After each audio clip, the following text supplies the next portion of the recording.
Now, more of the MMA Plug with Jordan Kurtz on Mile High Sports. Welcome back to the MMA Plug, presented to you by 98.1 FM Mile High Sports Radio. I'm your host, Jordan Kurtz. Give me a follow along online at Comments from the Peanut Gallery.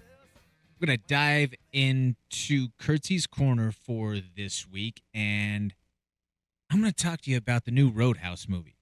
Now, I've been reached out to many a times over the course of the last week since the movie's been out on, it's on Prime Video right now to stream it. So, sorry, not sorry, there might be a few spoilers throughout this segment here. But I have to preface this off by saying that obviously the original is my favorite movie of all time. We've covered that multiple times on this program. We've said that, so you know that overall, I was watching this with a very keen eye and paid attention to a lot of details there in the process and had to make my comparisons. And my position after watching it is overall, I did think that it was good. It was a good movie for guys who like movies type of flick, who you can just kind of go unplug for a little bit, watch some explosions, watch some fights, watch some action. But there's also a couple of things that I wasn't as big of a fan of, and we're going to go through that over these next couple of minutes.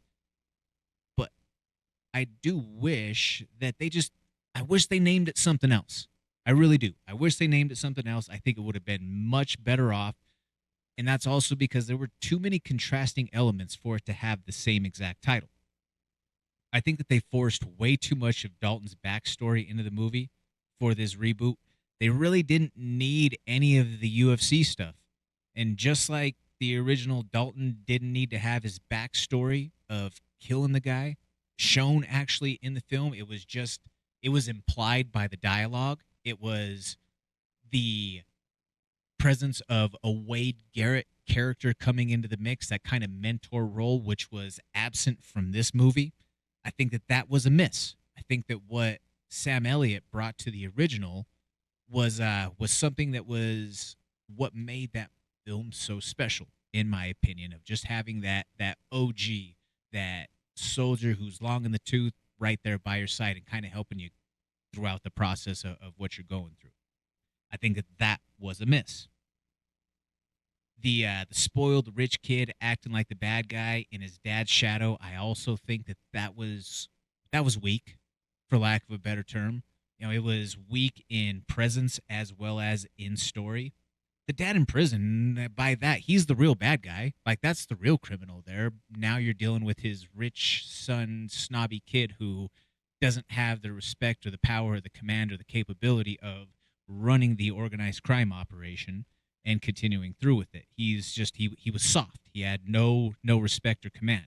In the original, the antagonist, Brad Wesley, was a strong character who had an unmistakable presence, and he was such a good character that you absolutely hated his guts. You thought that was a despicable human being anytime that you saw him right there, even so much to the point when he's just cruising along on the road in his convertible and he's just swerving across multiple lines and almost runs people off the road. You just say, like, God, I hate that guy.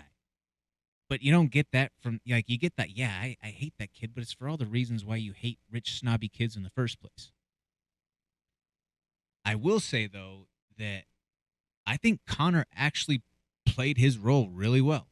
He was similar to Jimmy from the original film in that he brought chaos everywhere that he went, and they kept his dialogue to the perfect minimum so that you could keep the mystique about the character.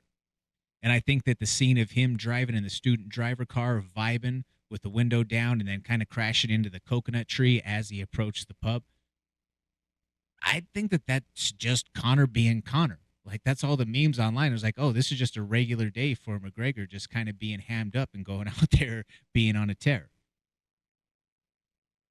Yes, Conor has a great physique, but we also definitely didn't need to see him walking around that many times naked, though. They showed Conor's bare ass more times than they showed boobs. In the original, that was a big plus when we're talking movies for guys who likes movies.